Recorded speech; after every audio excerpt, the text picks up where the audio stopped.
Hello guys, and welcome to Buy Direct Online. Today we have a short video on how to assemble the swing stool. It's a very simple assembly process.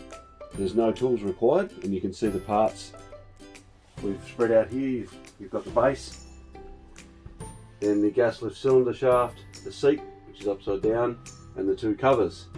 Now if you take this first cover and place it over the base like so,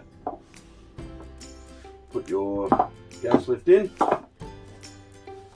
That will then go in. It's a tapered fit, so it'll go in under the pressure when you sit on it. Take the seat and clip on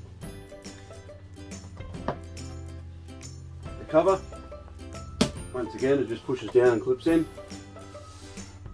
Then you place the seat on top of the gas lift, and you have your stool.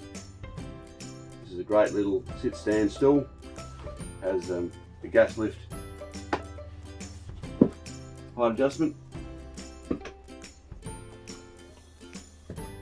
and obviously the angle tilt, as you can see there.